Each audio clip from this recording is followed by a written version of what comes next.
للي بس ما عرفش ايه اللي حصل مع موضوع بنت شيرين عبد الوهاب، فاحب اقول لك ان من فتره كانت شيرين عبد الوهاب في خلافها مع حسام حبيب. يعني حسام حبيب طلع قال وعملت حاجه لو قلتها للناس ممكن الناس تكره شيرين، والكلام اللي احنا كلنا تابعناه وقتها ده، وكلنا استغربنا وقلنا هو ايه الموضوع.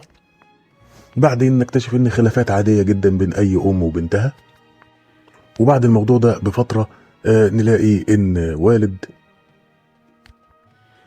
هنا بنت شيرين عبد الوهاب قدم بلاغ للنيابة وقال إن في شخص بيبتزها ببعض الصور اللي ليها عنده.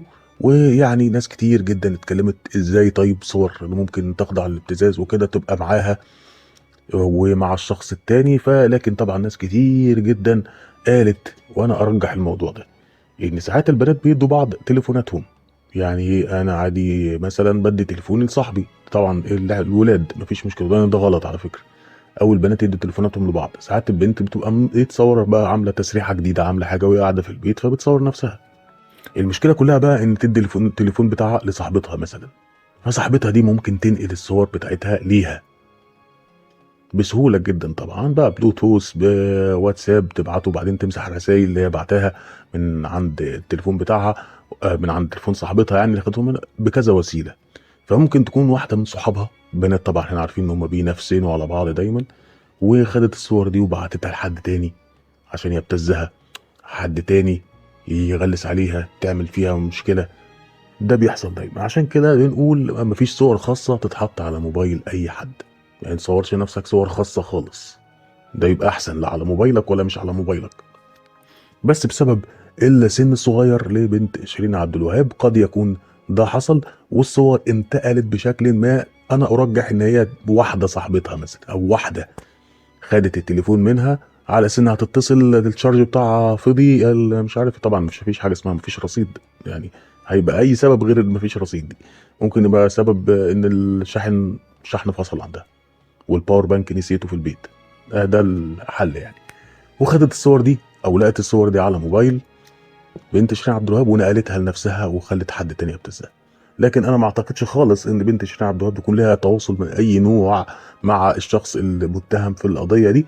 الشخص ده بيقول ان هو ابتز، او طبعا بعد التحقيقات وكده تم اثبات ان هو ابتز بنت شيرين عبد الوهاب في مبلغ تافه جدا، طلب منها 1000 جنيه وعشان ما ينزلش الصور دي على الانترنت.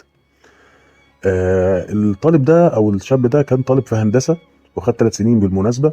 والقضايا اللي زي دي ممكن تصل ل 15 سنه، وال10 سنين و15 سنه جرائم الابتزاز الالكتروني بالمناسبه يعني. فبالتالي هو خد عقوبه انا شايف انها خفيفه جدا. محاميه الطالب ده قالت لشيرين عبد الوهاب اعتبريه زي ابنك، انك تضيعي مستقبله، يعني تسامح يعني.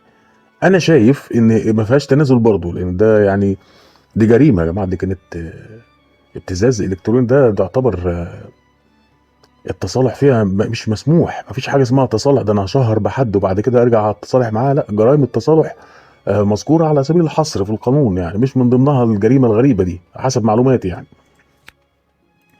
وهي يعني حرام عليها ازاي؟ او ان يعني مثلا طلبت ان هي تقف بحال الطفل ده او الشاب اللي هي قالت عليه. طب يا حضرتك، ما هي مستقبل بنتها كان هيضيع. اللي انت ما تعرفوش ان هنا بنت شيرين عبد الوهاب كانت بتفكر في الانتحار. اصلا الموضوع ده اتكشف ازاي اساسا؟ هي بنت شيرين عبد الوهاب كانت هتنتحر اصلا، يعني ما حكتش لوالدتها، ما حكتش لحد. هي شافت حد بيبتزها وبيهددها وعايز منها فلوس، فهي بعتت له طبعا، بس حست الموضوع هيبقى متكرر بقى فمش هتخلص. فبالتالي ايه، اكتئبت، حاولت تنتحر. اللي اكتشف ده كله مين؟ اللي اكتشف ده كله الاخصائيه الاجتماعيه اللي في المدرسه عند هنا شيرين عبد الوهاب، او هنا. هي اللي اكتشفت الحاله دي وقعدت معاها واتكلمت وبدات تفهم منها كويس جدا ايه اللي حصل. والبنت شرحت لها ووقفت جنبها وكلمت والدها، ووالدها ما ترددش تماما في انه يقدم بلاغ. ده تحيه كبيره جدا لوالدها بقى. يعني الراجل ده ناس كتير بتقول لك هو فين وقت مشاكل بقى شيرين عبد الوهاب مع حسام حبيب. كانت ناس كتير تقول هو فين ابو البنات دي، هو سايبهم ازاي؟ مش واضح بقى كده ان الراجل ده رد عملي، وان بنته لما كانت محتاجه له مش سكت، مش راح ادى للراجل فلوس وخلص، خاصه ان هو طالب فلوس قليله يعني 1000 جنيه ما يديها له ويخلص. لا، الراجل ده طلع محترم جدا وعمل بلاغ وما هموش اي حاجه خالص.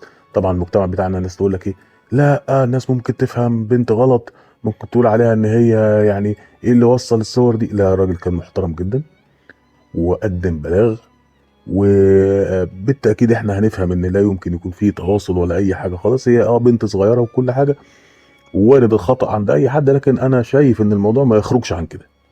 الموضوع مش هيخرج ابدا عن فكره ان واحده صاحبتها ضحكت عليها، خدت منها التليفون ولقت عليه الصور دي وحصل كذا. مش ممكن يعني ده الترجيح الاكبر، لان مفيش قناعه ابدا. الولد ده من محافظه تانية، وهنا دي كان وقتها صغيره جدا في السن وقت الموضوع ده، فيعني اكيد الموضوع ما فيهوش حاجه تانية.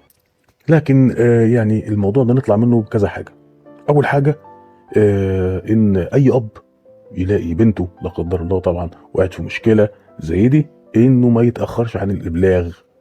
لا يقول بقى ايه ولا اسمها ولا الناس، هي واحده مشهوره ابوها اتصرف تصرف صح جدا، اتحرك وراح عامل ايه، عمل بلاغ، والواد خد عقابه. وده هيبقى رادع لناس كتير جدا بعد كده انها تفكر 1000 مرة قبل ما تعمل الحوارات العبيطة دي اللي فيها كلها إجرام، زي الابتزاز الإلكتروني وكده، أو أيا كان يعني من أي نوع.